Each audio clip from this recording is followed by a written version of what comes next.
Ustaz udah Ustaz Budi Mulyana udah bergabung Ustaz? Insyaallah. Alhamdulillah. Oke Ustaz, kita udah masuk pada pukul 20:02 waktu Indonesia Barat. Kita buka aja Ustaz ya. Ya, Assalamualaikum. Assalamualaikum warahmatullahi wabarakatuh. Alhamdulillah. Alladzi arsala rasulahu bil huda wa dinil haqq liyudhhirahu 'ala ad-din kulli walau karihal kafirun. Allahumma shalli wa sallim wa barik ala Muhammad wa ala alihi wa ashabihi wa man tabi'ahum bi ihsanin ila yaumil qiyamah. Amma ba'd. Puji syukur pada Allah Subhanahu wa taala, pada malam yang berbahagia ini kita masih bisa berkumpul dalam kajian kitab Aftarus Siyasiyah yang ketiga, mahakarya dari salah seorang pemikir Islam termasuk ulama ya, Syekh Abdul Qadir Jalum. Kemudian rahmat dan kasih sayang Allah juga, kita masih diberikan kesehatan, kesempatan untuk melakukan berbagai aktivitas kita hari ini. Ya mudah-mudahan Bapak Ibu jamaah sekalian termasuk Ustaz Budi Mulyana selalu diberikan kesehatan dan curahan nikmat dari Allah Subhanahu wa taala. Salawat dan salam tidak lupa kita selalu berikan, kita haturkan kepada junjungan kita Nabi Muhammad sallallahu alaihi wasallam. Mohon maaf sebelumnya pada Bapak Ibu, kita cek kehadiran dulu nih. Boleh chat dulu daftar hadirnya nih, dari mana saja Ibu atau Bapak-bapak jamaah yang sudah bergabung.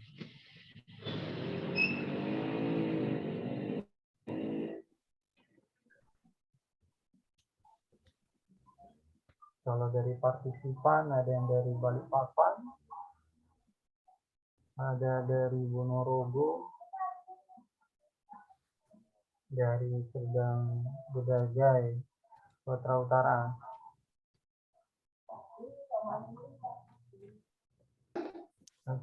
Alhamdulillah terus bertambah. Ya, kepada Ustadz sebelumnya kami sapa dulu. Apa kabar Ustadz?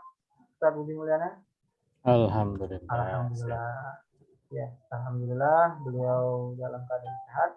Mudah-mudahan Allah terus memberikan kesehatan kepada beliau dan tetap bisa membersamai kita menyelesaikan nanti kitab ini untuk bisa memberikan penjelasan, menyederhanakan pembahasan kitab ini sehingga ini bisa menjadi tambahan amunisi kita, bahan kita untuk memahami politik ataupun diskusi di tengah masyarakat.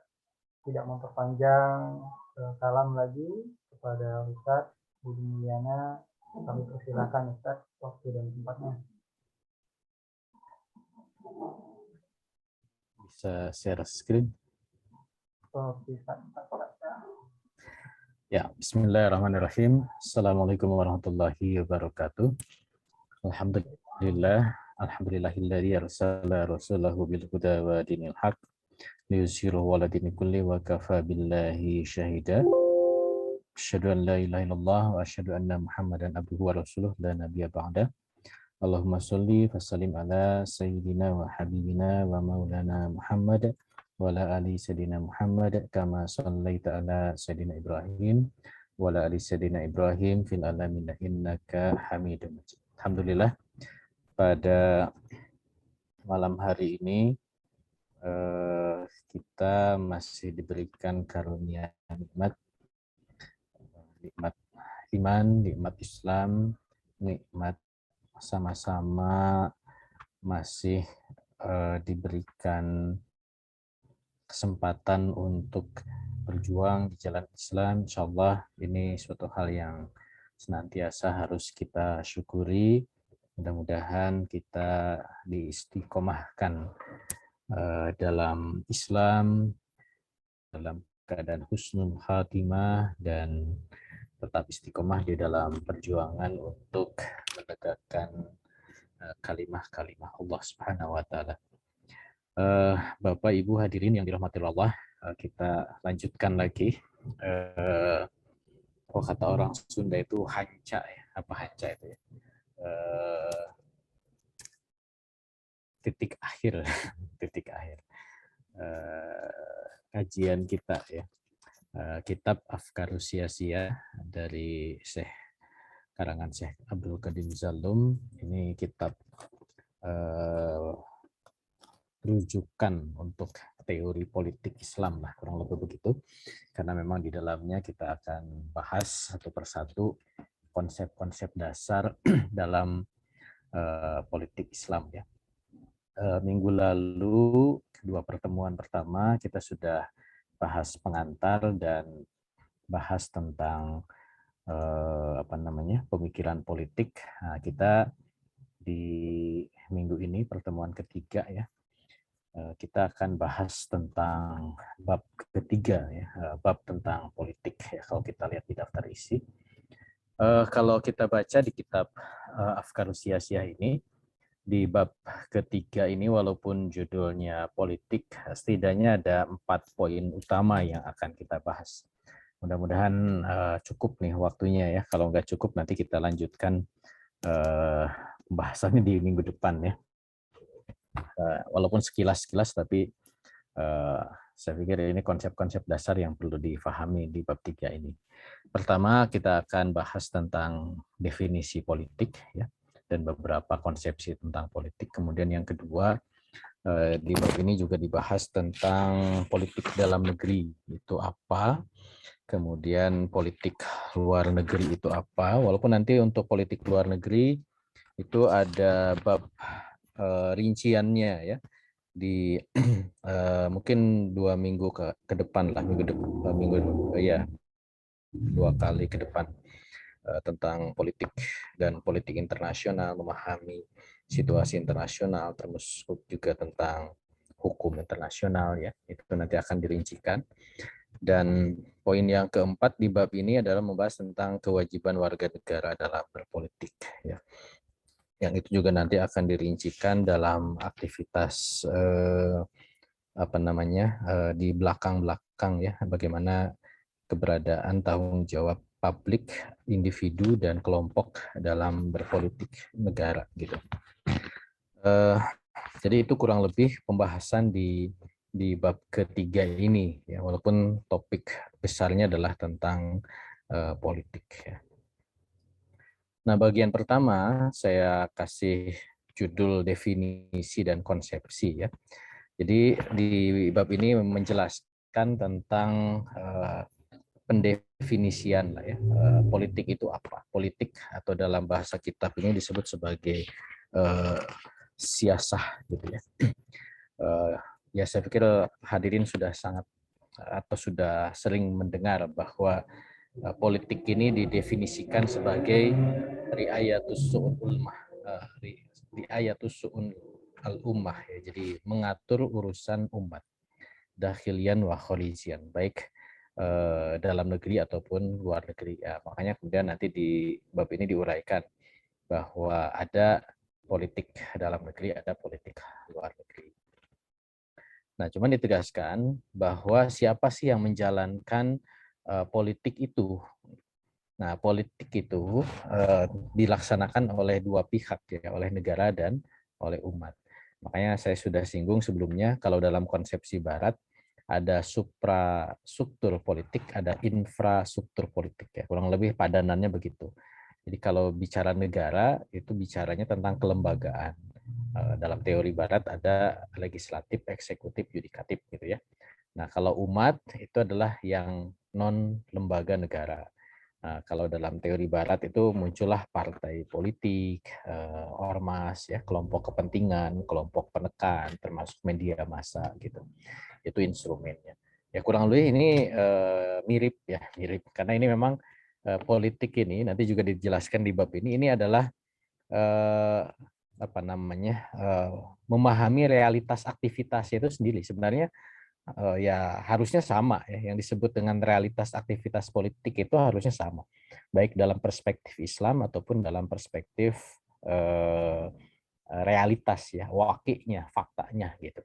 Dan namanya teori itu kan itu dibentuk dari pemahaman terhadap realitas gitu. Nah, makanya teori yang benar biasanya dia tepat mendefinisikan itu sesuai dengan realitasnya gitu. Dan pembedaan antara politik negara dengan politik umat di kitab ini ditegaskan bahwa politik negara itu ya karena memang fungsi negara sebagai institusi ya, kian tanfidh ya, sebagai institusi penerap pelaksana ya. Apa yang dilaksanakan oleh negara yaitu riayatus su'un tadi, mengatur urusan masyarakat itu secara faktual, secara praktis. Nah, itulah politik negara. Jadi kalau kita bicara politik negara berarti adalah politik penerapan apa namanya? Pengurusan urusan umat secara praktis gitu. Nah, itulah yang apa namanya? Negara itu hadir dalam konteks riayatus su'un tadi ya, mengurusi urusan umat itu ya, fungsi negara itu ya menjalankan urusan itu gitu. Nah, sedangkan politik umat gitu ya, atau apa namanya yang dilakukan oleh masyarakat itu adalah ya mengoreksi terhadap pelaksanaan penerapan atau pengurusan urusan umat oleh negara itu gitu. Ketika memang negara mengurusinya dengan keliru atau tidak sesuai gitu ya, seperti itu. Nah, jadi kurang lebih bagannya begini. Jadi kalau negara itu ya fungsinya sebagai kian tanfis, maka dia menerapkan ya kalau dalam konteks Islam tentu dia menerapkan aturan Islam gitu. Negara itu. Nah, nanti dirinci lagi kan dakhilian kharijian, menerapkan aturan Islam di dalam negeri dan juga di luar negeri. Nah, kalau masyarakat ya dia melakukan koreksi atau muhasabah ya. Nah, itu yang pertama ya tentang konsepsi politik yang dibahas di sini. Sehingga dari sini kita bisa paham bicara politik itu tidak melulu bicara aktivitas negara, tapi juga bisa aktivitas umat. Gitu. Dan sebenarnya ini juga yang dipelajari ya dalam ilmu politik. Gitu. Jadi tidak melulu mungkin kalau sekolah dasar gitu ya masih sekolah menengah bicara politik itu ya selalu yang diingat adalah kelembagaan tadi ya suprastruktur politik ya. Legislatif, eksekutif, yudikatif. Tapi kalau dalam kajian advance ya yang lebih lanjut pasti kalau bicara politik itu juga dibahas itu tadi politik umat gitu ya. Partai politik bicara tentang kelompok kepentingan, kelompok penekan gitu ya, media massa dalam berpolitik gitu. Nah, itu yang pertama. Kemudian yang kedua, tentang definisi. Ya. Jadi tadi sudah disinggung bahwa definisi itu ya ada dua ya. Bisa definisi waqi secara faktual dan ada definisi syar'i. Ya, definisi syar'i itu yang digali dari dalil-dalil syar'i. Nah, semestinya definisi faktual atau waqi itu ya menggambarkan realitas dari aktivitas politik itu sendiri. Sehingga ketika kita ingin mendefinisikan politik itu apa secara fakta ya, secara faktual ya kita cermati, kita pahami fenomena aktivitas politik itu apa gitu.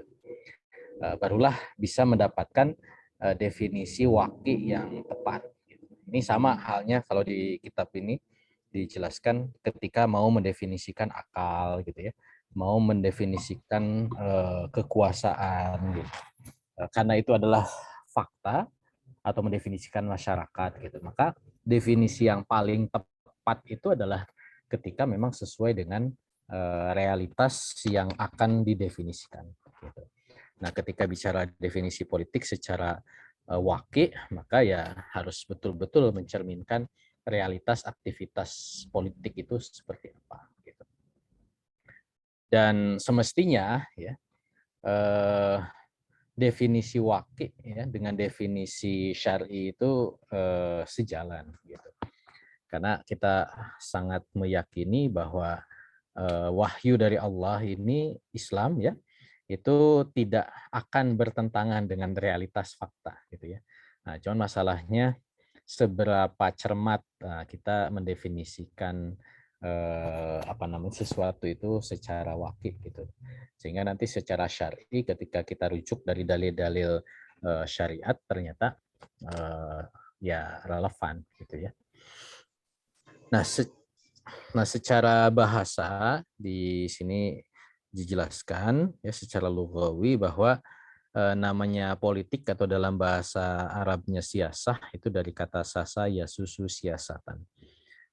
Dari secara bahasa itu memang di dalam kamus, misalkan di sini disebutkan kamus Al-Muhit ya, bahwa ya namanya sasa yasusu siasatan itu bicara tentang mengurusi ya.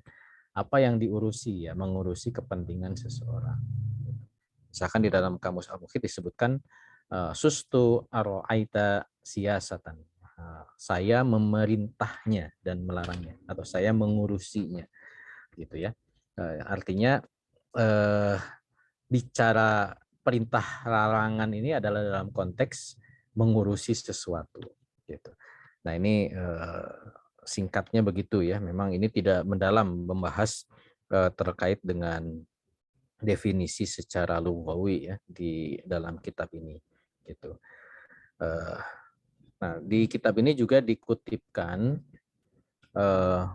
atau ini tambahan dari saya ya, bahwa kata siasah itu memang bisa dirujuk dari hadis yang disampaikan oleh Rasulullah SAW, hadis riwayat Bukhari Muslim ya. Nah, di situ muncul kata siasah itu dari kata tasusuhum al-anbiya ya. Karena Bani Israel, bahwa sungguh Bani Israel ini adalah tasusuhumul anbiya. Mereka diurusi atau dipelihara oleh para nabi. Jadi kata sasa ya susu siasatan ya. Di sini ada tasusu. Fil mudhari'nya ini disebutkan seperti itu. Jadi ada kata kalimat itu. Gitu. Jadi ini yang kemudian dirujuk juga terkait dengan penggunaan kata siasah ya, di dalam hadis Rasulullah SAW. Kemudian juga di kitab ini dikutipkan beberapa hadis ya yang menunjukkan tentang berbagai aktivitas dari penguasa, kemudian kewajiban mengoreksi penguasa, ya, kemudian juga hadis terkait dengan pentingnya mengurusi urusan kaum muslimin. Gitu. Misalkan di sini sebutkan hadis yang pertama ya, hadis riwayat Bukhari dari Ma'qil bin Yasar. Ya. Ma min abdin istara'ahullah ya. Ro'iyatan. Nah, ini ada kata ro'iyatan yang saya kasih tanda merah ya. Jadi ada kata ro'iyatan di sini menunjukkan tentang bagaimana Allah ini ya, seseorang yang ditetapkan Allah ini dalam mengurusi umat gitu ya. Ada ro'iyatan.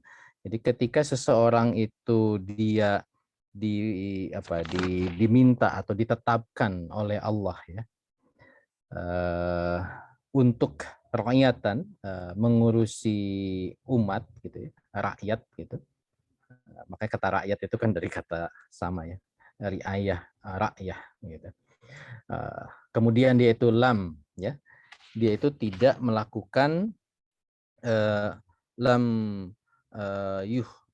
yahudha ya, mereka itu tidak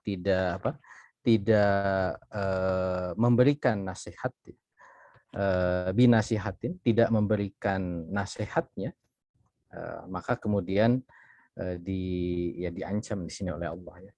Ilalam yazid, maka tidaklah bagi dia itu pada hari kiamat itu raihatal jannah, ya, tidak akan mencium bau surga. Ya.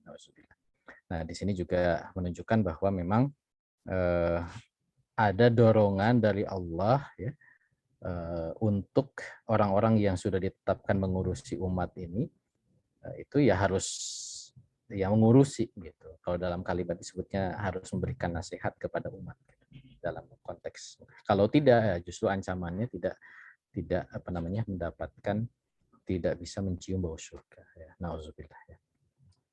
Nah, kemudian juga di dalam hadis yang lain, ini kurang lebih kalimatnya sama ya, bahwa ma min walin, ya, tidaklah dari seseorang yang diangkat sebagai walin, ya, yang dia ini yali ra'iyatan minal muslimin, ya, yang dia itu menjadi pemimpin, ya, diangkat menjadi pemimpin kaum muslimin. Nah, kemudian dia itu fayamut, ya, mati gitu. Maka kalau dia itu dalam keadaan wahwa ghasun lahum, dia ghasun, ya. Ghasun itu menipu, ya, kepada orang yang kemudian dia pimpin, ya, rakyat itu, maka Allah juga berikan balasan lahum illa haramallah alaihi al-jannah. Jadi diharamkan masuk surganya Allah. Nauzubillah, ya. Jadi memang berat ini menjadi pemimpin. Dan memang di sini diperintahkan orang yang memimpin itu, ya dia mengurusi gitu, nggak boleh menipu umat. Gitu. Berikutnya juga hadis dari Imam Muslim, ya, dari Ummu Salamah. Di sini yang cukup panjang. Di sini juga ada perintah, ya. Jadi ada kondisi pada saat disampaikan Rasulullah, satakunu umaro, ya. Kelak nanti akan ada umaro. Umaro itu jamak dari amir, ya. Akan ada para pemimpin, para amir gitu. Nah, para amir ini kemudian fata'rifuna, ada yang kemudian diakui amir ini, dan juga ada watun kiruna, ada juga yang diingkari gitu. Ya tentu pengakuan dan pengingkaran terhadap perbuatan amir ini ada reasoningnya, ya, ada alasannya. Maka di sini barang siapa yang mengakui, ya, bari'ah, maka dia akan terbebas, ya, akan tidak dimintai pertanggungjawaban itu. Wa man ankara, barang siapa yang mengingkari, maka dia salima, dia akan selamat gitu. Jadi nanti ada balasannya antara mengakui dan tidak mengakui itu. Walakin barang siapa, akan tetapi man rodia, barang siapa yang ridho, ya, terhadap perbuatan amir ini, maka justru dia ya tentu perbuatan amir yang bertentangan, ya, ini balasannya adalah wata ba'a, dia akan, ya, mengikuti amir itu, ya, kalau berbuat dosa ya akan ikut buat dosa juga gitu. Nah, kemudian ditanya oleh para sahabat kepada Rasulullah, qalu afala nuqatiluhum, tidaklah kita bunuh dia gitu, ya, atau perangi dia. Wah, para sahabat itu bertanya. Justru Rasulullah melarang, ya, qala la ma'sulu, jadi jangan diperangi selama amir ini menegakkan sholat, ya. Para Wasil menyebutnya bahwa menegakkan sholat itu bukan aktivitas sholat, ya, tapi menegakkan hukum-hukum Allah gitu. Nah, ini juga konteksnya dalam mendefinisikan tentang politik ini, artinya memang ada kewajiban amir itu melakukan tanggung jawabnya gitu. Nah, termasuk di dalam hadis ini juga ada kewajiban untuk mengoreksinya, kan gitu. Nah, dan juga ada hadis-hadis lain panjang kalau kita baca yang senada ya, kurang lebih semuanya ini menunjukkan bahwa ada 3 konteks. Pertama ada bicara tentang penguasa dan kedudukannya, ya. Kemudian juga ada kewajiban mengoreksi umat ini kepada penguasa. Kemudian juga tidak hanya itu, ada kewajiban untuk sesama muslim itu untuk saling menasehati, gitu ya, saling menasehati di antara sesama muslim, dan itu juga merupakan bagian dari aktivitas politik, gitu. Nah ini apa namanya yang kita bisa baca ya dari hadis-hadis yang dicantumkan di dalam kitab Afkarus Siyasiyah ini. Gitu. Nah berikutnya dari berbagai hadis itu menunjukkan bahwa makna politik itu adalah riayatus su'un lil ummah, ya, mengurusi kepentingan umat. Gitu. Dan itu memang menjadi definisi syar'i akhirnya. Kenapa menjadi definisi syar'i? Karena memang dirujuk dari dalil-dalil syara seperti itu. Artinya kita bisa melihat ternyata dalil syar'i ini sejalan ya dengan dalil waqi'nya, ya, dengan realitasnya gitu. Karena politik pun ya kalau bicara politik, aktivitas politik pasti berbicara tentang bagaimana mengurusi umat ya. Di pertemuan awal kita sudah singgung bahwa sekarang seolah-olah karena memang yang dibicarakan itu bukan mengurusinya gitu ya, tapi berbicara tentang power ya, berbicara tentang kekuasaannya. Nah, ini kan masalah kecermatan ya untuk bisa melihat fakta politik itu sebenarnya untuk apa gitu. Apakah memang hanya sekedar mengejar kekuasaan gitu ya, atau politik itu core-nya, intinya itu adalah kekuasaan, atau politik itu core-nya adalah pengurusan gitu. Nah, ini yang nanti akan membedakan kalau Islam sudah secara tegas bicara bahwa politik itu core-nya atau intinya itu adalah tentang riayah ya, maka tujuan-tujuan dalam politik Islam itu harus mengarah kepada riayah, gitu. Bukan sekedar semata mendapatkan kekuasaan, gitu. Karena kekuasaan itu kan akhirnya dalam perspektif Islam hanya sekedar tools ya, sebagai alat gitu. Kekuasaan itu untuk apa gitu. Jadi arahnya ke sana kan. Kalau dalam perspektif Islam ya kekuasaan itu untuk mengurusi umat gitu. Kalau hanya bicara sekedar mencapai kekuasaan, ya kekuasaan itu nanti kalau sudah diraih kan bisa untuk apapun gitu ya, untuk memperkaya diri, untuk menghadang lawan politik gitu ya, untuk mempertahankan status quo dan seterusnya. Nah itu yang kemudian menjadi penyimpangan ya dalam berpolitik ala Barat gitu ya, yang akhirnya melahirkan yang kita bahas di pertemuan pertama. Politik itu dianggap sebagai sesuatu yang kotor, akhirnya umat Islam menjauhi gitu untuk beraktivitas politik. Tapi ketika difahamkan bahwa politik itu adalah untuk riayah, maka seorang muslim itu semestinya menjadi bersemangat gitu ya dalam berpolitik, menjadi terdorong untuk beraktivitas politik.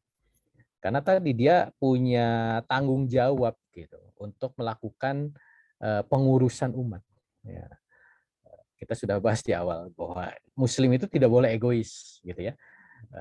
Dia itu harus naik level, tidak hanya sekedar mengurusi diri sendiri tapi juga mengurusi orang lain gitu. Mengurusi umat itu adalah selain kewajiban, itu adalah peringkat yang lebih tinggi dari seorang muslim gitu ya. Jadi tidak menjadi orang-orang yang ingin masuk surga sendirian gitu ya, tapi ingin masuk surga bersama-sama. Tidak ingin baik sendirian, tapi ingin baik bersama-sama gitu ya.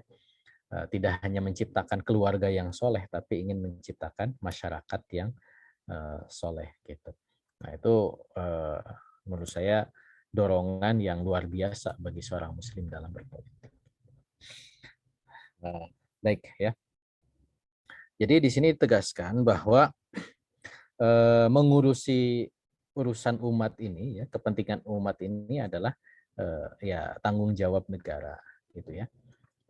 Jadi memang apa namanya, berdasarkan ketentuan syariat tadi, ya, dari berbagai hadis yang tadi sudah disebutkan, siapa sih yang punya tanggung jawab, ya, untuk mengurusi masyarakat? Ya, tanggung jawab itu adalah tanggung jawab dari penguasa, ya. Hanya untuk hakim fahas, hanya untuk hakim semata, gitu. Dan ini memang ditegaskan dalam berbagai hadis Rasulullah SAW. Ini hadis yang tadi sudah disinggung, ya, dikutip lagi, hadis riwayat Bukhari, ya. Jadi ketika apa namanya, melihat, ya, man kariha min amirihi syai'un, ya, ketika seseorang melihat sesuatu yang kariha, yang tidak disukai, ya, dari amirnya, dari penguasanya, gitu, maka ya dorongannya itu dia bersabar, ya. Fal yasbir alaih, ya. Fa innahu laisa ahadun kharaja minal sultan shibran, ya. Jadi memang tidak boleh kemudian kita itu keluar, ya, apa namanya, memisahkan diri, ya, dari pemerintahan Islam, gitu ya. Bahkan sibron, ya, sejengkal saja. Dan kemudian kalau kita keluar sibron, sejengkal saja, famata alaihi, ya, dan kemudian dia itu meninggal, ya, illa mata mitatan jahiliyatan. Nah, ini nauzubillah, ya. Jadi ya kalaupun kita tidak suka terhadap penguasa, dan kemudian ya penguasa yang menerapkan syariat Islam tentunya, apa namanya, ya walaupun sudah dimuhasabahi dan seterusnya, ya kita diminta untuk bersabar, gitu. Karena kalau kita melepaskan diri, nauzubillah, nanti matinya seperti mati jahiliyah, gitu. Nah, termasuk juga dalam hadis yang tadi dikutip untuk pendefinisian, ya, bahwa Bani Israel itu kan diurusi oleh para nabi, ya. Kanat Bani Israel tasusuhumul anbiya. Dan ketika kullama halakan nabi, ya, ketika para nabi itu pas seorang nabi itu wafat, ya, maka khalafatun nabi, kemudian diganti, ya, oleh nabi yang lain, itu Bani Israel. Wa innahu la nabiyya ba'di, dan setelah Rasul itu kan tidak ada nabi lagi, ya. Wasatakunu khulafa, dan setelah Rasul justru akan banyak para khalifah, gitu. Artinya di hadis ini menunjukkan bahwa urusan umat ini, ya, itu akan umat ini akan diurusi, ya, oleh para nabi kalau Bani Israel, dan termasuk juga umat, ya, secara keseluruhan. Dan setelah Rasulullah sebagai nabi terakhir wafat, tetap ada yang mengurusi, gitu. Siapa yang mengurusi? Ya, di sini disebut adalah para khalifah, gitu. Jadi akan ada pihak-pihak yang diperintahkan oleh Allah untuk mengurusi umat, gitu. Dan ini menunjukkan bahwa memang ada pihak yang diwajibkan, gitu ya, untuk mengurusi umat. Siapa? Yaitu kepala negara, gitu ya, seperti itu. Nah, tentu nanti dalam realitasnya di kitab ini juga dijelaskan bahwa kepala negara itu kan ya hukum asalnya kan dia yang bertanggung jawab, tapi kemudian bisa saja dia itu mendelegasikan, ya, apa namanya, kewajibannya itu, kewenangannya itu kepada pihak-pihak yang ditunjuk. Dan itu memang yang juga dicontohkan oleh Rasulullah SAW, yaitu ketika kekuasaannya masih Madinah mungkin masih kecil, ya. Tapi ketika Rasulullah perlu keluar Madinah untuk berperang, sedangkan Madinah harus ada yang mengurusi, ya Rasulullah kan menunjuk, ya, salah seorang sahabat untuk mengurusi Madinah, ya. Kadang Ali bin Abi Thalib, gitu ya, dan sahabat lain, gitu. Termasuk juga ketika wilayah Islam semakin luas dan di situ harus ada yang mengurusi, gitu ya. maka Rasulullah menunjuk wali atau gubernur gitu. Termasuk juga untuk urusan peradilannya, menunjuk qadhi di berbagai tempat gitu. Atau Rasulullah mengirimkan pasukan yang Rasulullah tidak ikut gitu ya. Rasulullah mengirim amirul jihad gitu. Artinya proses riayah itu terus berjalan gitu ya. Dan itu kemudian dijalankan oleh negara dan strukturnya. Memang di kitab ini nanti ya tidak bahas ya tentang struktur kenegaraan. Itu ada di dalam kitab lain, misalkan di kitab Azizah. Di sini tidak dibahas tentang struktur, tapi di sini juga disitil lah tentang berbagai tanggung jawab struktur kenegaraan gitu ya. Tadi ada amil, ada wali, ada qadhi, ada amirul jihad gitu ya, termasuk juga tugas-tugas publik ya. Di sini sebutkan mendistribusikan air, menghitung produksi pertanian gitu ya, menghitung zakat gitu, sensus penduduk untuk mengetahui mana yang muzaki, mana yang mustahik dan seterusnya gitu ya. Nah, ini contoh pengurusan gitu, yang itu kemudian membutuhkan struktur kenegaraan akhirnya gitu. Makanya struktur lembaga negara itu menjadi sesuatu yang sifatnya tobiiyah ya, suatu hal yang alami gitu. Nah, tinggal kan nanti ya kalau kita nanti bicara dalam perspektif Islam, mana yang memang itu dicontohkan Rasulullah, diteruskan oleh para sahabat dan menjadi sesuatu hal yang sifatnya pokok gitu ya. Ada yang mungkin itu sifatnya istihad khalifah atau kepala negara gitu, menyesuaikan dengan perkembangan zaman misalkan begitu. Ya sekarang kan misalkan sudah 1.500 tahun gitu ya dibandingkan zaman Rasulullah, ya mungkin ada pengurusan-pengurusan yang sifatnya baru gitu. Pengurusan multimedia misalkan ya, pengurusan dunia maya gitu, pengurusan luar angkasa misalkan. Yang dulu mungkin tidak ada, tapi ketika itu memang sesuatu yang harus diurusi, ya hukum asalnya ya itu harus menjadi hal yang ditanggung-jawabi oleh kepala negara. Nah, kurang lebih itu di bagian awal ya di bab ini. Masih lanjut ya, masih ada waktu sebelum tanya jawab. Mungkin sampai jam 9 ini pemaparan ya. Mudah-mudahan sampai mudah-mudahan semuanya tuntas. Kalau enggak nanti kita bagi dua. Nah, bagian kedua di bab ini adalah membahas tentang politik dalam negeri ya. Jadi tadi disebut bahwa politik itu adalah riayatus undil ummah dakhilian. Nah, jadi ada kata mengurusi urusan umat di dalam negeri gitu. Apa sih politik dalam negeri itu ya?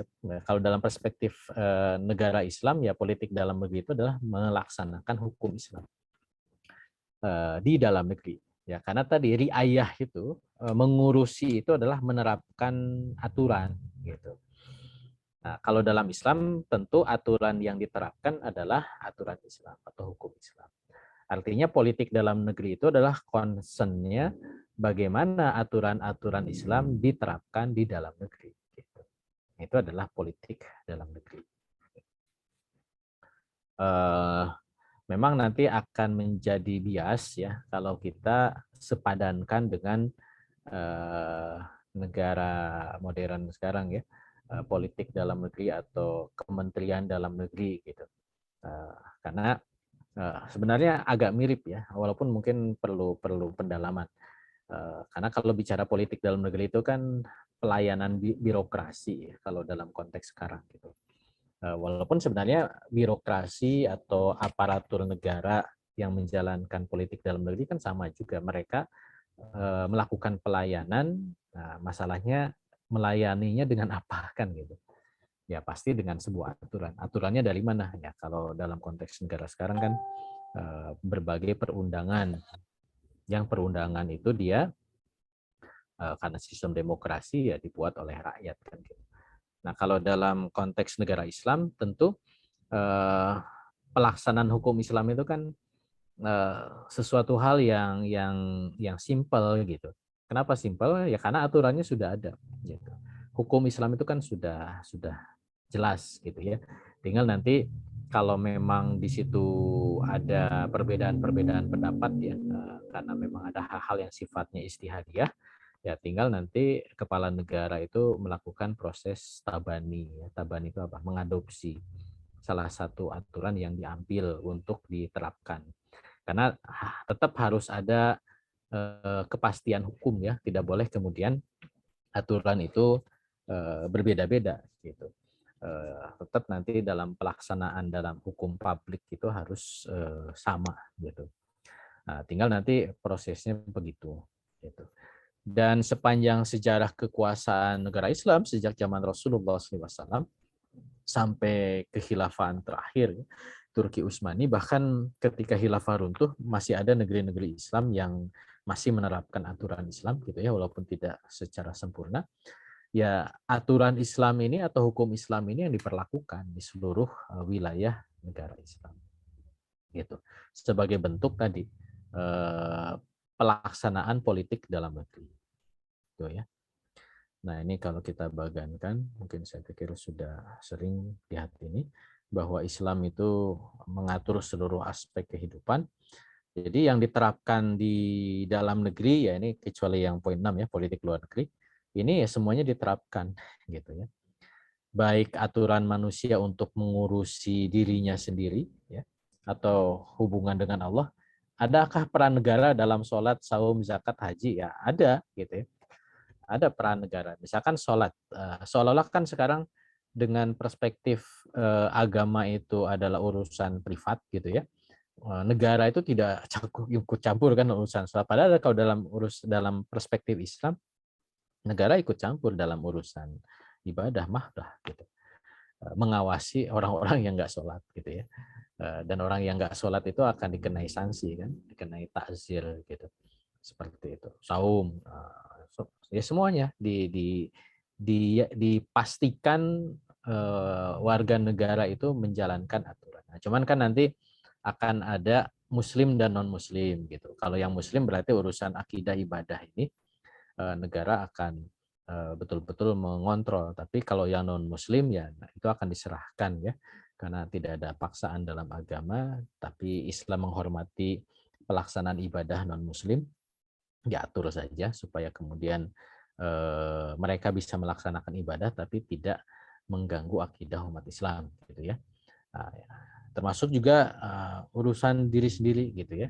Nah, ini pasti diatur oleh negara, pakaian gitu. Itu tidak lagi dalam perspektif barat itu urusan privat ya. Dalam Islam pakaian itu dipastikan harus sesuai dengan aturan Islam gitu. Muslimah akan dipaksa menutup aurat gitu. Nah, tentu dipaksanya dalam konteks ya diedukasi dulu, diberikan pemahaman, pembinaan ya, difahamkan bahwa ini adalah bagian dari ketakwaan. Dan kalau memang belum yakin, diyakinkan gitu dengan dorongan-dorongan kebaikan gitu ya, tidak semata dipaksa gitu, tapi harus juga ada proses edukasinya, pembinaannya gitu. Nah, termasuk juga dalam urusan makanan, minuman gitu. Itu harus dipastikan umat Islam itu bisa mendapatkan makanan yang halal, minuman yang halal dipastikan gitu ya prosesnya. Bagaimana ganda muslim? Nah, itu juga dihormati. Tentu sebatas tidak mengganggu penerapan syariat Islam bagi muslim gitu. Pakaian ya tentu non muslim tidak boleh menampakkan aurat gitu ya di publik ya. Kenapa? Karena ada larangan bagi muslim laki-laki atau wanita untuk melihat aurat gitu. Jadi negara harus memastikan aurat-aurat itu tidak terlihat. Jadi bukan berarti yang diharamkan itu melihat aurat muslim atau muslimah gitu ya. Yang non muslim boleh dilihat ya, tidak begitu. Aurat itu kan berlaku secara umum. Makanya dalam hukum publiknya ya itu diberlakukan gitu ya. Aturan pakaian terkait dengan non muslim gitu. Termasuk juga mungkin non muslim boleh makanan yang diharamkan gitu atau minuman yang diharamkan ya sebatas di komunitas mereka gitu. Tapi kalau dalam pasar-pasar publik ya itu tidak boleh gitu. Karena ada larangan muslim mengkonsumsi hal-hal yang haram gitu. Nah, termasuk juga aturan sesama manusia ini dipastikan dijalankan sesuai dengan aturan Islam. Sistem pemerintahannya, gitu ya, sistem ekonominya, masalah kepemilikan, masalah mata uang, gitu. Karena ya Islam itu agama yang sempurna ya. Tibyanan likulli syai, agama yang syamilan wa kamilan. Makanya semua aturan Islam yang memang itu sudah di apa namanya, yang memang itu diatur oleh Allah untuk diterapkan, ya semuanya diterapkan dakhilian di dalam negeri gitu. Ekonomi, sosial, pendidikan, termasuk juga masalah ukubat ya, masalah persangsian gitu. Nah, ini diterapkan. Nah, inilah politik dalam negeri. Oke, ini tambahan bagan saja. Nah, kemudian ya tadi ya. Jadi sasaran taklif itu seluruh warga negara. Jadi hukum Islam itu bukan hanya untuk Muslim saja, tapi hukum Islam itu juga diterapkan untuk seluruh warga negara Islam, Muslim ataupun non-Muslim. Karena posisinya itu. Nah, tentunya tanpa memandang perbedaan latar belakang, ras, kesukuan, ya itu sudah dilewati batas-batasnya. Dan tidak ada mayoritas minoritas karena semuanya diukur oleh Islam. Gitu. Nah, ini beberapa dalil ya, memang diperintahkan oleh Allah untuk menyembah Allah ya. Ya ayyuhan nasu ubudu rabbakumul ladzi khalaqakum walladzina min qablikum la'allakum tattaqun. Diperintahkan untuk menyembah Allah. Ini wah, ya ayyuhan nas, seluruh manusia. Ya ayyuhan nas, wahai manusia, ma gharraka birabbikal karim. Juga perintah dari Allah Subhanahu wa taala. Nah, makanya kemudian para ulama menyebutnya bahwa khitab hukum syara itu ya, itu berlaku kepada setiap yang berakal gitu. Khitabu syari, ya, seruan pembuat hukum asyari muta'alliq bi af'alil ibad, yang memang dia itu berkaitan dengan perbuatan al-ibad ya, hamba gitu. Bukan hanya sekedar perbuatan muslim tapi juga hamba. Termasuk juga bayi, anak kecil, yaitu juga ada hukum terkait dengan mereka gitu. Nah, ini yang kemudian negara ditugaskan untuk memastikan ya penerapan hukumnya itu. Nah, itu politik dalam negeri. Nah, ini cukuplah sampai akhir ya. Nah, kemudian politik luar negeri. Nah, apa sih politik luar negeri? Kalau politik luar negeri itu mengatur hubungan negara Islam dengan negara, umat, atau bangsa lain. Nah, jadi di luar batas teritorial negara Islam. Jadi sudah melewati batas. Kalau saya di HI itu sebutkan apa sih HI? Hubungan internasional. Jadi kalau sudah lewat batas negara itulah disebut hubungan international, melewati batas negara. Gitu. Nah, apa sih tujuan dari politik luar negeri negara Islam? Ya, tentu mengurusi kepentingan keluar ya, kharijian, keluar ya dari umat Islam. Tujuan keluar tujuan politik luar negeri Islam itu apa? Ya tentu menyebarluaskan Islam gitu. Jadi ini yang nanti membedakan politik luar negeri Islam dengan politik luar negeri negara-negara modern sekarang. Ya. Karena kalau politik luar negeri negara-negara sekarang itu basisnya adalah kepentingan nasional, ya, untuk mewujudkan kepentingan nasional. Yang akhirnya kepentingan itu berbeda-beda, gitu. National interest, gitu ya. Ada kalau negara itu negara ideologis ya, national interestnya adalah ideologi gitu. Seperti ya mungkin sekarang negara kapitalisme barat ya, Amerika gitu, atau dulu ada negara komunis Uni Soviet. Jadi national interestnya itu ideologi gitu. Tidak hanya sekedar pragmatisme ya, kekayaan misalkan, atau kepentingan-kepentingan yang sifatnya pragmatis. Tapi ada kepentingan ideologis. Tapi kalau negaranya bukan negara ideologis, ya, ya tentu nasional interest-nya ya pragmatis, ya, seperti itu. Nanti ada pembahasan tersendiri tentang konstelasi internasional, kita akan singgung di sana. Nah, kalau Islam, karena dia adalah negara Islam dan memang perintah dari Allah bahwa Islam itu harus menjadi rahmatan lil alamin, ya, menjadi rahmat bagi sekalian alam, dan Islam itu harus disebarluaskan, maka kepentingan negara Islam berinteraksi dengan negara lain itu adalah untuk menyebarluaskan Islam. Itu yang kemudian dibahasakan sebagai dakwah, ya, dakwah, dan nanti caranya juga masuk ke jihad, gitu. Nah, ini beberapa ayat, ya, yang memang Allah perintahkan kepada kita bahwa memang kita ini umat Islam, ya, diperintahkan tidak hanya, atau Islam atau Rasulullah dulu, ya, tidak hanya untuk umat Islam tapi untuk umat manusia secara keseluruhan. Wa ma arsalnaka ila kafatal linnas basyira wa nadhira. Jadi Allah tidak mengutus Muhammad ini ila kafatal linnas, jadi kecuali untuk kepada seluruh manusia, ya, kafatal linnas basyira wa nadhira. Ya ayuhan nas qad ja'akum. Jadi Allah juga menyampaikan kepada kita bahwa telah datang kepada kalian ini peringatan dari Tuhan, ya.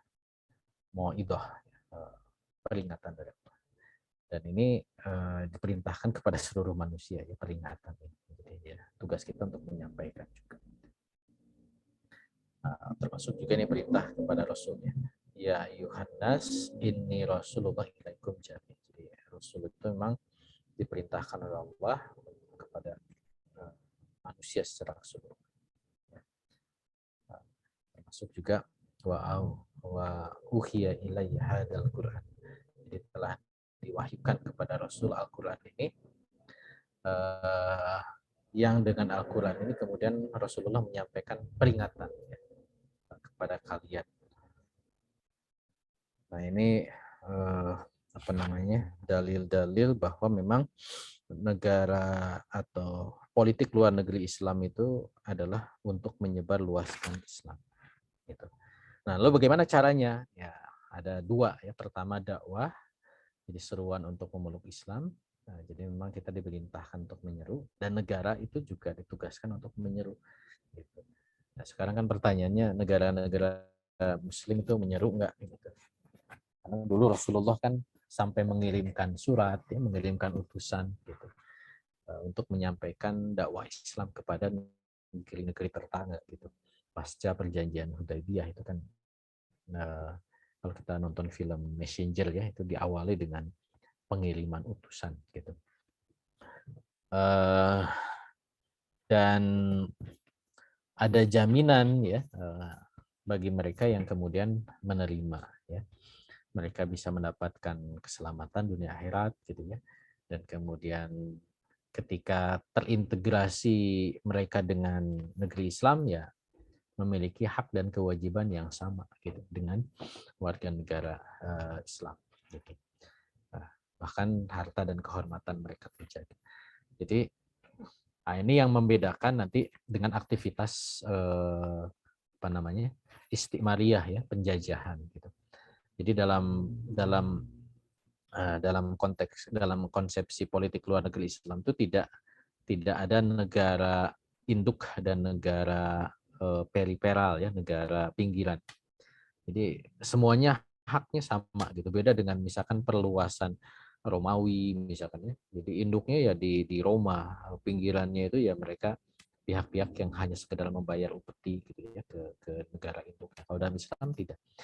Semuanya menjadi warga negara yang setara, gitu, ya, dengan seluruh warga negara. Nah, baru kalau kemudian dakwah itu mendapatkan halangan fisik, maka ada seruan untuk melakukan aktivitas jihad, ya.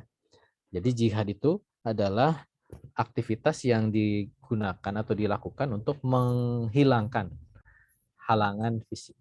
Yang halangan itu mengganggu dakwah Islam. Karena kan tadi ada perintah untuk dakwah. Nah, ketika ada halangan dakwah itu, maka ya penghalang dakwah itu harus dihilangkan. Gitu. Dengan apa? Dengan aktivitas jihad. Gitu. Sehingga dakwah Islam bisa sampai, gitu ya. Kemudian juga keadilan Islam bisa dirasakan. Gitu. Dan mereka bisa masuk Islam, gitu. Diajak masuk Islam. Ya, tentu ya tadi la ikraha fiddin, ya, tanpa paksaan. Dan ini yang kemudian dicontohkan ya oleh Rasulullah SAW dan juga diteruskan oleh para sahabat, para khalifah setelahnya, aktivitas dakwah dan jihad gitu. Sehingga Islam itu bisa menyebar ke seantero penjuru bumi ini gitu, dengan menjalankan politik luar negeri yang semacam tadi. Nah, apa bentuk politik luar negerinya? Ya pertama melaksanakan aktivitas secara proaktif. Gitu. Dan tentu perang itu ya atau jihad itu kan tidak selalu perang langsung ya. Mungkin ada perang dinginnya gitu ya. Perang dingin itu ya tidak terjadi perang tetapi saling mengadu kekuatan ya dalam kondisi tidak terjadinya perang. Nah, kalau dalam bahasa HI itu ada arm race ya, mungkin perlombaan senjata gitu, pak kuat-kuat gitu ya. Siapa yang lebih kuat gitu, saling menggentarkan lawan gitu. Termasuk juga ada propaganda Shaywar gitu ya.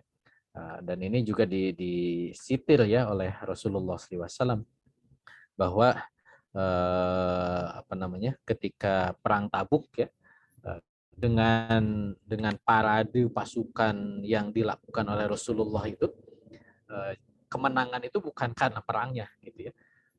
Karena orang-orang Romawi kan justru kabur gitu ya.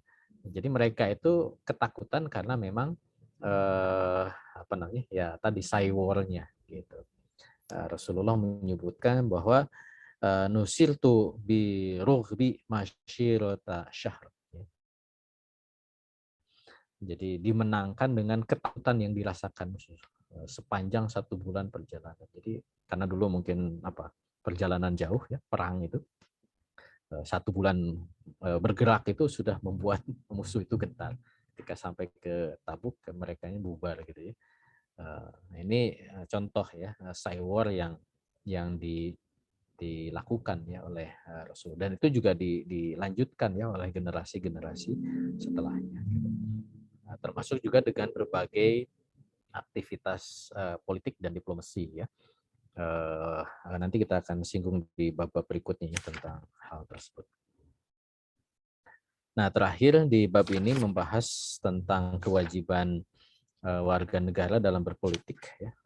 Sebenarnya ini cukup panjang, cuman intinya adalah bahwa kewajiban warga negara itu adalah melakukan muhasabah ya, melakukan koreksi terhadap penguasa ya. Ada beberapa hadis yang dikutip terkait dengan kewajiban mengoreksi penguasa ini. Ini juga hadis yang tadi sudah disinggung ya, termasuk juga ayat-ayat Al-Quran yang memang dikutipkan bahwa memang ada perintah dari Allah Subhanahu Wa Taala agar kita itu melakukan aktivitas koreksi ya. Kuntum khairu ummat ukhrijat linnas ta'muruna bil ma'ruf wa tanhauna 'anil munkar wa tu'minuna billah, dan banyak lagi ayat yang senada ya terkait dengan perintah-perintah Allah agar kita ini melakukan aktivitas amar ma'ruf nahi munkar gitu. Dan ini menjadi kewajiban kita untuk melakukan koreksi terhadap penguasa gitu.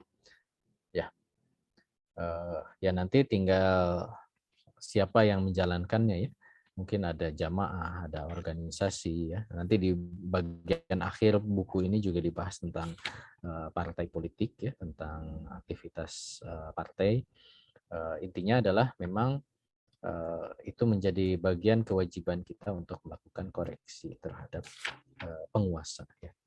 Dan ada pahala besar sebenarnya terkait dengan aktivitas ini. Baik, mungkin itu beberapa poin, bukan beberapa ya, banyak di bab ini. Memang cukup cukup panjang ya kalau kita bahas. Setidaknya empat poin itu yang memang dibahas di bab ini ya, tentang konsepsi politik dalam negeri, politik luar negeri, dan aktivitas warga negara. Dan dua hal tadi ya, politik dalam negeri, luar negeri, dan aktivitas warga negara dalam berpolitik itu nanti akan dirincikan di bab-bab berikutnya gitu. Jadi sepertinya memang bab ini boleh kita sebut sebagai rangkuman ya, rangkuman dari keseluruhan bab-bab yang ada di kitab ini ya, bab-bab seterusnya. Ya, wallahu a'lam bishawab. Ya, alhamdulillah.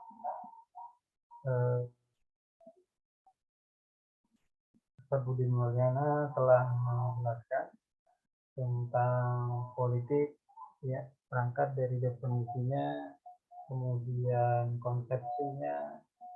Politik ada yang berkaitan mengurusi urusan dalam negeri maupun mengurus urusan luar negeri.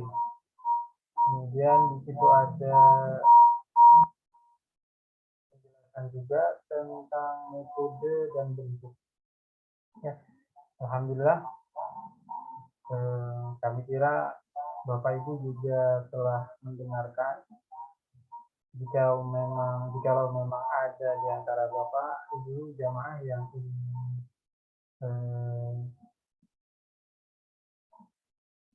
ya, terima kasih Bu.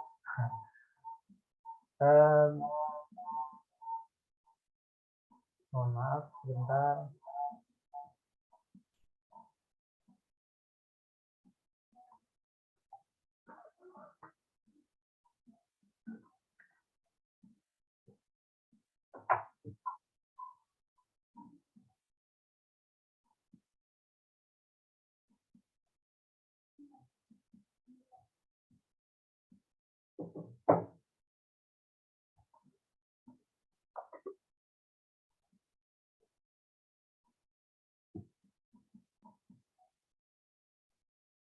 Ya, mudah-mudahan udah nggak bergema lagi nih. Ada pertanyaan ini Ustaz. Jadi Bapak Ibu jamaah sekalian yang dirahmati Allah Subhanahu wa taala. Oh, ini ada yang raise hand. Hari Iza ini Bapak atau Ibu ya? Iya, Ibu Ustadz, mohon izin off video. Iya, Baru iya, selesai agenda. Iya Bu. Silakan Bu. Kalau memang ada yang mau ditanyakan, silakan. Iya. Assalamualaikum warahmatullahi wabarakatuh. Jazakallah khairan. Mohon izin bertanya, Ustadz, tadi kan saat ini terkait politik luar negeri ya, kalau Indonesia ini sebagai negeri kaum muslimin yang kondisinya sangat lemah di bawah adidaya Amerika, sangat tidak mendukung kepentingan rakyatnya, justru mendukung kepentingan Amerika sebagai negara adidaya.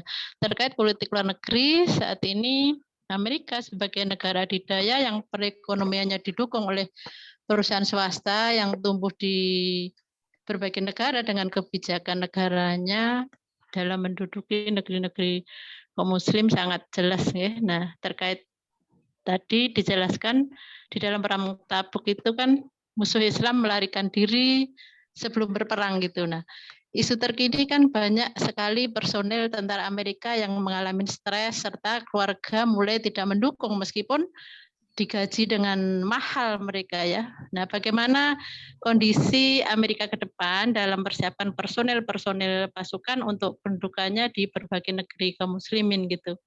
Sebagaimana juga kebijakan Amerika ini kan ditentang masyarakatnya sendiri serta merugikan berbagai negeri-negeri kaum muslimin. Jazakallah khairan. Ya.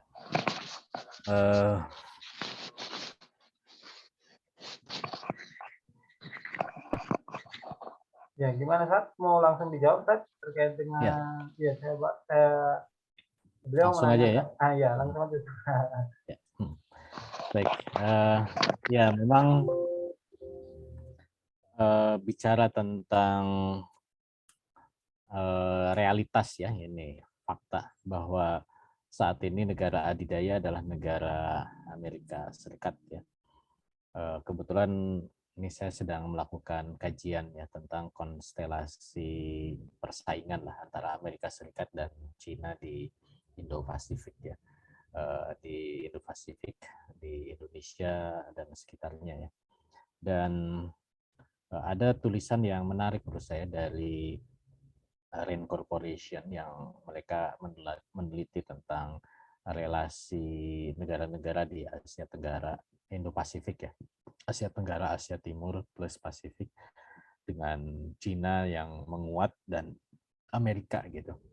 Dari matriks yang ditunjukkan dari Rand Corporation ini justru dominasi Amerika di kawasan ini masih kuat ya, terutama dalam konteks politik dan keamanan gitu. Walaupun dalam konteks ekonomi memang ada upaya Cina itu memberikan relasi yang lebih bagus gitu ya dibandingkan dengan Amerika Serikat gitu. Dan ini menunjukkan apa sih bedanya politik keamanan dengan ekonomi gitu ya. Kalau ekonomi itu senantiasa bersifat pragmatis ya. Orang berhubungan atau ingin menjalin relasi ekonomi biasanya demi kepentingan pembangunan gitu ya. Pemenuhan sumber daya alam untuk dimanfaatkan gitu. Pembangunan infrastruktur dan lain sebagainya itu sangat pragmatis. Tapi kalau relasinya itu adalah politik dan keamanan itu lebih ideologis lah, kita bisa sebut seperti itu. Artinya hubungan ideologis di Indo-Pasifik itu memang masih didominasi oleh negara adidaya Amerika Serikat tinimbang Cina. Apalagi Cina itu ya tidak menunjukkan kepentingan ideologisnya gitu ya dalam melakukan relasi ke negara-negara lain gitu. Jadi tidak ada upaya dia untuk menyebarkan paham komunisme gitu ya dalam relasi tersebut. Cina justru masuk dalam kepentingan-kepentingan pragmatis yang sifatnya tadi ya ekonomi pembangunan gitu. Nah, terkait dengan pertanyaan dari Ibu Harin tadi ya, ya kita tidak bisa memungkiri bahwa Amerika itu masih negara adidaya ya, the great power gitu, negara adidaya gitu di dunia ini. Berulang kali saya diminta komentarnya tentang Amerika dan hasil telahan saya belum ada negara yang bisa setara dengan Amerika. Mulai dari kekuatan militernya, lembaga Global Fire yang selalu melakukan pemeringkatan ya terhadap kekuatan militer di negara-negara di dunia itu menempatkan Amerika di ranking 1 gitu. Cina memang sudah naik ya rankingnya ke ranking 2, tapi selisih antara Amerika dan Cina itu ya kalau pakai skala 10 ya Amerika 10, Cina itu 5 gitu. Nanti baru ke bawahnya 5, 4, 3. Jadi dari ranking 1 ke ranking 2-nya saja itu selisihnya setengahnya gitu. Artinya secara kekuatan militer Amerika itu masih sangat unggul gitu ya. Dengan kekuatan alutsistanya, dengan kekuatan personilnya, dengan kekuatan penguasaan tempat-tempat strategisnya di seluruh dunia gitu. Itu luar biasa ya Amerika itu. Masih sangat-sangat kuat gitu. Secara faktual gitu. Bahwa tadi disebutkan bahwa ada depresi dari militer itu suatu hal yang lumrah ya. Jangankan Amerika, tentara Indonesia juga kan ketika ditempatkan di daerah-daerah operasi ya, kayak misalnya Indonesia kan kita punya daerah operasi di Papua, itu kan dikirimkan dari dari markasnya gitu. Misalkan dari Jawa Barat ada batalion apa dikirimkan ke Papua, itu kan masa operasi itu sekitar 3 sampai 6 bulan gitu, bahkan paling lama itu 1 tahun ya, seperti itu. Ya bayangkan meninggalkan keluarga, melakukan operasi militer dengan sekian lama, siapapun pasti apa namanya, ya stres gitu ya, rindu keluarga ya, karena manusia gitu. Bahkan dalam hukum Islam pun ya, pada masa Umar bin Khattab itu kan harus ada rotasi ya, pasukan-pasukan militer umat Islam itu harus ada rotasi gitu. Bahkan Umar itu menanyakan ya, bukan nanya ke tentaranya tapi nanya ke wanita-wanita, istri-istri yang ditinggalkan oleh yang suaminya pergi jihad ya. Berapa lama mereka itu kuat ditinggalkan oleh suami kan, sampai begitu. Sehingga disitulah kemudian kebijakan rotasi militer itu dilakukan. Nah, Amerika itu dia menempatkan pasukan tidak hanya di negerinya ya, kayak Indonesia kan paling ke Papua, masih Indonesia ya, bisa gampang pulang gitu ya, atau gampang komunikasi. Tapi Amerika itu kan menempatkan pasukan di seluruh penjuru dunia gitu. Pasukan Amerika itu dari sekitar 2 jutaan tentara, itu setengahnya itu ditempatkan di seantero dunia ya. Ada yang di Timur Tengah, ada yang di Eropa, ada yang di Indonesia, ada di Asia Tengah kemarin, di Afghanistan misalkan. Karena memang dia negara adidaya, penempatan pasukannya di seluruh dunia. Saya sebenarnya punya kajian ya, mungkin di sesi lain, bukan tema Afkar Siasi. Tema tentang Amerika itu, saya ada presentasinya gitu tentang bagaimana penempatan basis-basis militer Amerika di seluruh dunia gitu, dengan jumlah pasukannya dan kualifikasi masing-masing basis militer itu ada gitu ya. Datanya itu ada. Artinya durasi mereka bertugas itu lebih lama pastinya gitu. Apalagi kalau ditempatkan di kapal-kapal selam gitu ya. Apalagi kapal selam Amerika kan bertenaga nuklir. Tidak perlu ngisi bensin gitu ya, tidak perlu mengisi energi. Kalau mesin diesel kan masih bisa, bukan masih bisa, harus naik ke permukaan nyari pom bensin istilahnya ya, ke dermaga-dermaga untuk kemudian bisa nyelam lagi. Tapi kalau sudah kapal selam tenaga nuklir, ya dia terus aja nyelam gitu, tanpa harus naik ke permukaan gitu, selama oksigen masih cukup gitu ya, dan energi tidak terbatas karena nuklir itu kan yang terus terbarukan. Bayangkan mereka bisa sangat lama beroperasi gitu.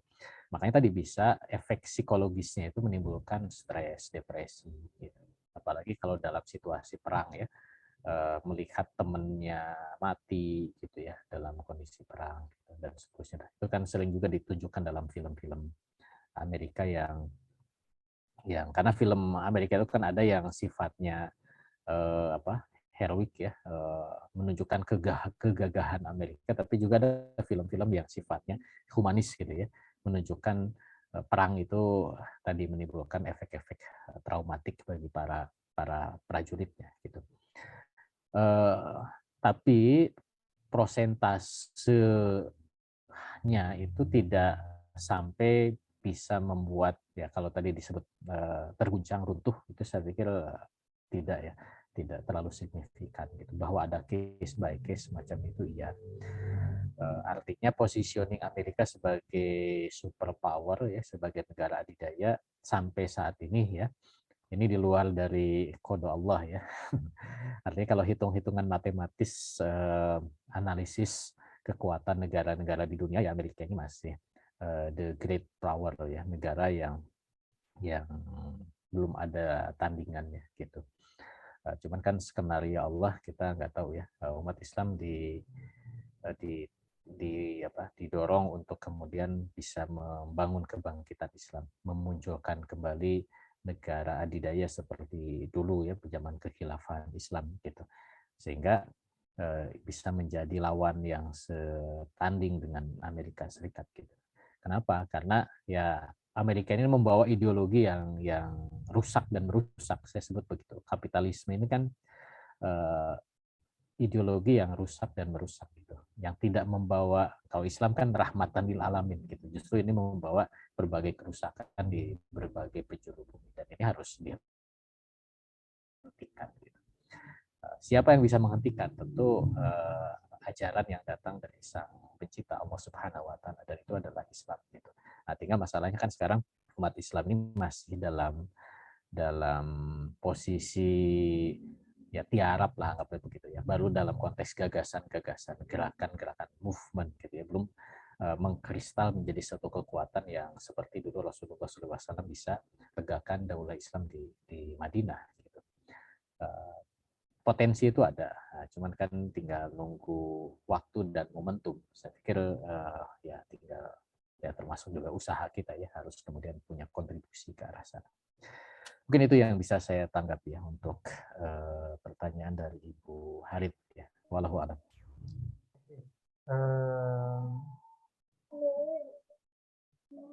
Gitu Bu ya, penjelasan dari Ustaz Budi Mulyana terkait dengan pandangan beliau ataupun pertanyaan itu tadi seputar kondisi politik, ekonomi maupun militer yang melibatkan Amerika maupun China. Saya kira sudah cukup. Kemudian ini ada pertanyaan lagi Ustaz dari Ibu Humam ya. Namun sebelum saya membacakan pertanyaan beliau, saya mau bertanya dulu Ustaz. Tadi kan di awal memang Ustaz telah menjelaskan, memaparkan terkait dengan definisi politik, ada dari segi fakta, waktu, ada yang dinukilkan atau yang diambil dari dalil. Nah, jadi persoalannya definisi politik secara fakta itu tadi belum dijelaskan Ustaz. Kemudian kalau kita menggunakan istilah politik dari segi dalil, maka ada kemungkinan definisi ini sifatnya istihadiyah. Boleh saja orang tidak mengambil definisi ini. Kemudian apakah memang ini definisi yang tepat? Kalau kita bicara, ini kan bisa jadi kan definisi yang dibuat oleh Syekh Abdul Qadir Jailani sendiri. Apakah bisa dibilang begitu, Kak? Nah, tadi saya konfirmasi terkait dengan definisi politik secara fakta, itu kan tadi menurut saya belum dijelaskan. Nah, lantas bagaimana nanti definisi yang kita anggap tadi ada secara istilah syafi'i, ini kan ada kemungkinan peluang untuk berbeda juga dia. Nah, itu pertanyaannya, Kak. Ya, ini nanti bicaranya tentang metodologi pendefinisian ya. Secara prinsip kan definisi itu bisa disampaikan oleh siapapun ya, baik definisi fakta ataupun definisi tasyri' ya. Nah, kalau misalkan yang tepat yang mana? Ya, tentu definisi yang tepat itu ya adalah definisi tadi sudah saya singgung, yang memang betul-betul bisa menjelaskan apa yang didefinisikan gitu, sesuai dengan realitas yang didefinisikan ya, sesuai apa enggak gitu. Kalau tidak sesuai berarti definisi itu tidak tepat gitu. Itu kan tinggal masalah reasonable ya, kesesuaian sesuai dengan rasionalitasnya gitu. Ada yang menyebutkan definisi itu setidaknya memenuhi dua unsur. Pertama, dia harus mani'an, yang kedua dia harus jami'an. Mani'an itu artinya dia harus bisa menghalangi atau mencegah dari sesuatu yang di luar yang didefinisikan gitu. Seperti itu. Kalau jami'an berarti dia harus mencakup apa yang didefinisikan. Contoh misalkan Islam itu definisinya apa? Nah, ini kan bisa waqi, bisa tasyri ya. Tapi yang penting jami'an dan wani'an gitu ya. Islam itu adalah agama. Betul nggak? Ya itu masih terlalu umum, belum mani'an. Islam itu adalah agama yang diturunkan oleh Allah melalui malaikat Jibril kepada Nabi Muhammad SAW. Nah ini berarti kan sudah masuk tuh mani'annya. Berarti bukan yang diturunkan kepada Nabi selain Nabi Muhammad gitu. Karena sudah mencegah kan, sudah mani'an. Tapi belum jami'an. karena masih belum menjelaskan Islam itu sendiri. Nah, misalkan kita tambahkan yang mengatur hubungan antara manusia dengan Allah, dengan Khalik-nya, manusia dengan dirinya sendiri, manusia dengan manusia lain gitu. Itu kurang lebih itu sudah lengkap definisi, sudah sesuai gitu ya. Karena sudah memenuhi kaidah jami'an dan mani'an. Sama juga tadi politik. Politik itu ya definisi yang tepat kalau menurut saya yang tadi sudah disampaikan ya. Definisi yang disampaikan oleh Syekh Abdul Qadir Jailani itu sudah definisi yang memenuhi kaidah mani'an wa jami'an itu. Dia adalah riayatus su'un lil ummah gitu ya. Dakhilian wa kharijian gitu. Mengurusi urusan umat baik dalam negeri ataupun luar negeri. Nah, itu sudah mencakup dan sudah membatasi dari sesuatu yang tidak ada hubungannya dengan politik. Gitu. Apakah ini definisi waki atau apa namanya tasyri? Ya ternyata definisi tasyri'nya itu sesuai dengan fakta gitu. Ya kalau tadi ini definisi wakinya apa? Ya definisi wakinya sama dengan definisi tasyri'nya gitu. Karena selain ada dalil, ternyata itu juga sesuai dengan realitas. Jadi definisi waki itu ya kesesuaian dengan realitas. Sesuatu tanpa ada rujukan dalil ya boleh saja kalau itu memang sesuatu yang sifatnya waki ya. Karena memang tidak ada dalil-dalil yang bisa dirujuk misalkan. Ya tentu kita mengsandarkan kepada definisi yang sifatnya waki gitu. Karena memang tidak ada dalilnya kan gitu. Dan kan masalahnya itu bukan konsekuensinya kan. Tidak ada konsekuensinya gitu kalau pendefinisian itu gitu. Tapi kalau itu definisi yang sifatnya tasri.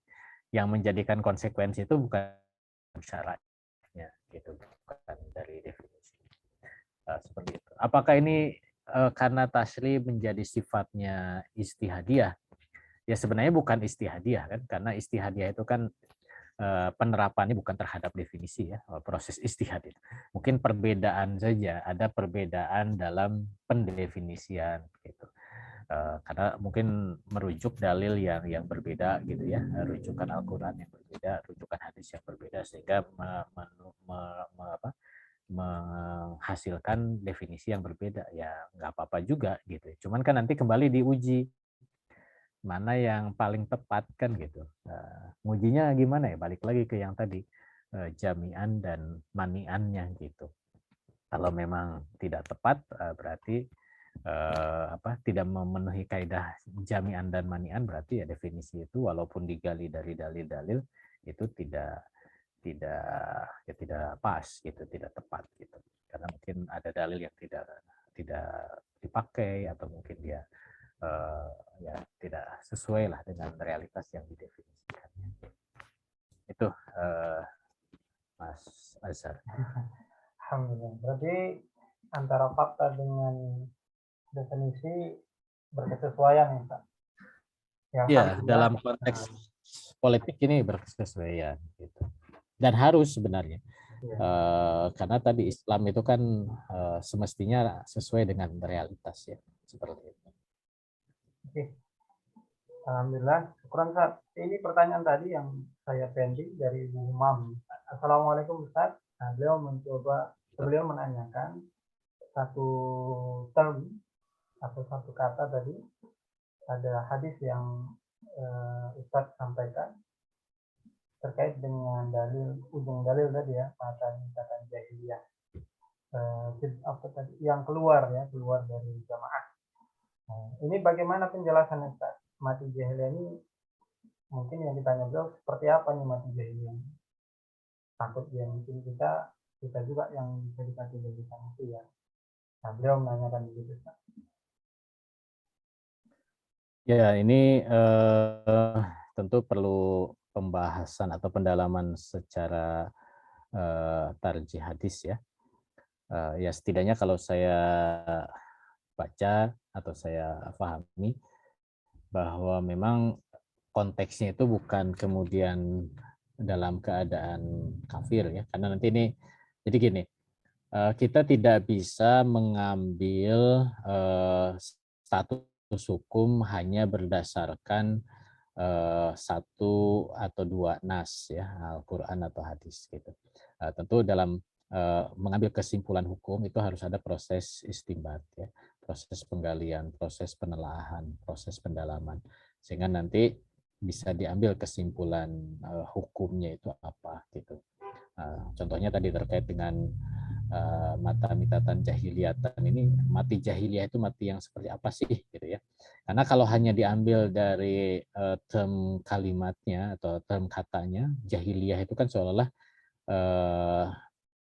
sebelum Islam ya, seolah-olah menjadi mati dalam keadaan kafir kan gitu.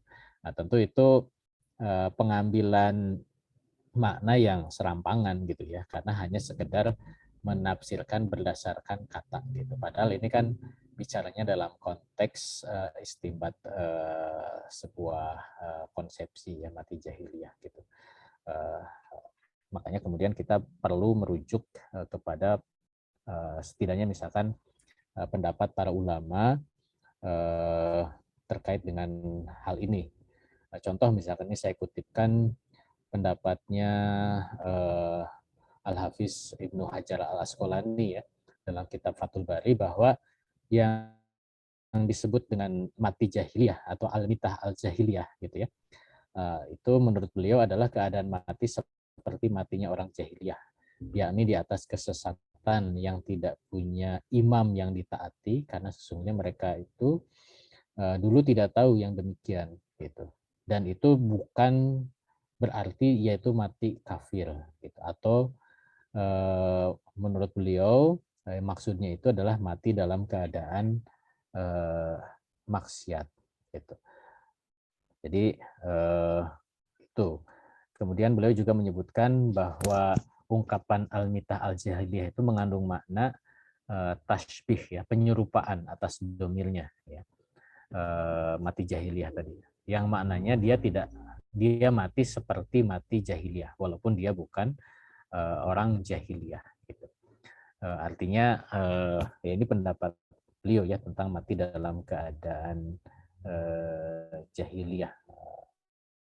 Jadi memang bukan berarti dia kafir. Apa dia dalam keadaan maksiat karena dia tidak melakukan baiat kepada khalifah yang memang seharusnya baiat kepada khalifah itu dia lakukan. Itu kan sama seperti seseorang yang tidak melaksanakan hukum syariat ya, maka dia dalam keadaan bermaksiat gitu. Tinggal kan nanti masalahnya kenapa tidak melakukan baiat kepada khalifah? Itu kan pembahasan berikutnya ya. Ya karena khalifahnya nggak ada, ya gimana mau baiat kepada khalifah? Ya, terus bagaimana dong? Apakah kita akan mati jahiliyah? Ya mudah-mudahan dengan usaha kita berjuang untuk kembali menegakkan kehilafahan Islam gitu ya, karena itu adalah bagian dari ajaran Islam yang harus ditegakkan, bukan hanya sekedar diajarkan tapi tidak ditegakkan gitu ya. Lagi viral nih ya. Jadi diajarkan tapi tidak didorong untuk ditegakkan ya. Ya, semua aturan Allah, semua ajaran Islam itu kan untuk ditegakkan, bukan hanya untuk dipelajari ya. Karena Islam itu bukan teori saja tapi juga amaliyah gitu. Kita belajar sholat karena supaya kita sholat, kita belajar fikih nikah karena untuk menikah gitu ya. Kita belajar manasik haji karena memang diperintahkan untuk menjalankan ibadah haji. Kita belajar tentang fikih daulah ya, fikih negara, yaitu harus diterapkan gitu. Tinggal nanti masalahnya kan ada syarat, ada rukun, ada kondisi yang memang harus dipenuhi untuk itu gitu. Kalau belum terpenuhi, ya mudah-mudahan itu menjadi bukti bahwa kita itu sudah memperjuangkannya, sudah berusaha, sehingga keadaan mati jahiliyah itu tidak melekat pada diri kita. Gitu. Sama, kita sudah belajar sholat, tapi sebelum azan, ini kalau yang baru gitu ya, ternyata kita sudah keburu wafat ya. Mudah-mudahan perjuangan kita untuk mempelajari, kemudian menyiapkan, sehingga kita bisa sholat ya, cari kain untuk tutup aurat, siapkan air untuk wudhu gitu ya. Ternyata nggak sempat sholat, tapi kita sudah berusaha. Mudah-mudahan itu menjadi bukti amal soleh kita untuk bisa menjalankan aturan Allah itu. Gitu. Wallahu a'lam bishawab. Ya. Demikian ya, Ibu Umam ya, keumuman bahwa penjelasan beliau mengutip pernyataan Imam Ibnu Hajar Al-Asqalani, mati jahiliyah itu mati dalam keadaan bermaksiat, bukan mati dalam keadaan kafir, gitu ya. Ya, kita juga takut kalau nggak ada khilafah, kita nggak ada bayat, jangan sempat kita juga dikatakan oleh Rasul kategori mati. Ya, mudah-mudahan istiqomah dalam barisan mendakwahkan Islam bukan hanya dipelajari saja, tapi juga diupayakan untuk diamalkan. Saudara besar itu yang bilang gitu. Bicara khilafah tapi jangan bukan untuk diterapkan. Sekarang pukul 21:32. Alhamdulillah kita sudah di penghujung waktu. Saya kira kalaupun ada lagi yang Bapak Ibu yang mau bertanya, pertanyaannya kita skip dulu, kita simpan dulu, kita keep. Bisa nanti di-share saja pertanyaannya di grup WA kita. Nanti kita akan share di pekan depan. Kita rangkap aja pertanyaannya sehingga bisa menjadi pertanyaan yang terjawab nantinya. Sebelum kita tutup, kepada Ustadz Budi Mulyana, kira-kira ada yang mau disampaikan, Ustadz? Ya, alhamdulillah kita, kalau kata orang Sunda, masih ngeriuh ya, masih terus kita pelajari. Kita baru sampai ke bab 3 ya tentang politik, tapi ini memberikan gambaran secara holistik ya tentang isi politik dalam negeri, definisi politik dalam negeri, politik luar negeri, dan aktivitas warga negara dalam berpolitik. Insya Allah nanti kita akan rincikan. Minggu depan mungkin kita akan masuk ke luar negeri kan, karena memang pendek-pendek nih bab-babnya, sehingga nanti bisa kita gabungkan beberapa bab dalam satu pembahasan. Poin-poin pentingnya ya, sehingga ini bisa memberikan kerangka bagi kita untuk terus bisa memahami tentang isi kitab ini khususnya. Dan ya tentunya tidak hanya sekedar memahami isi kitab, ya mudah-mudahan kita bisa praktekkan ya, walaupun nanti praktek bab setelah politik luar negeri itu nanti ada beberapa tips ya, mudah-mudahan nanti kita bisa belajar bersama lah untuk betul-betul kita menjadi seorang politisi, insya Allah. Terima kasih. Ya, jadi memang ada hal yang nanti kita diskusikan juga. Saya juga ada ingin bertanya juga tadi di akhir pemaparan beliau terkait dengan thoriqah, uslub, dan satu lagi ada khitoh, Pak. Nah, mungkin ini khitoh politik ya, karena kan ini berkaitan antara thoriqah dan uslub ya. Memang sangat penting sekali untuk ikut terus ke depan, menyelesaikan kitab ini bab per bab dan mendengarkan penjelasan dari guru kita, Ustadz Budi Mulyana. Mudah-mudahan kita diberikan keistiqomahan, kemudian diberikan lapangan waktu, kesehatan, sehingga kita bisa menuntaskan kitab ini dan bisa dan guru kita juga bisa membersamai kita. Amin. Terima kasih sebelumnya kepada Bapak Ibu jamaah sekalian, terkhusus kepada guru kita, Ustadz Budi Mulyana. Mari kita doakan beliau, Ustadz Budi Mulyana, dalam keadaan sehat, kemudian selalu diberikan kemudahan dalam urusannya. Begitu juga kami doakan kepada Bapak Ibu dalam keadaan sehat selalu dan bisa bertemu di kesempatan yang akan datang. Mohon maaf jika ada hal-hal yang tidak berkenan, kurang sikap kami yang tidak sesuai dengan di tempat. Ya, kita tutup kajian ini. Kita akan ketemu lagi di pekan depan. Assalamualaikum warahmatullahi wabarakatuh. Subhanallah. Waalaikumsalam.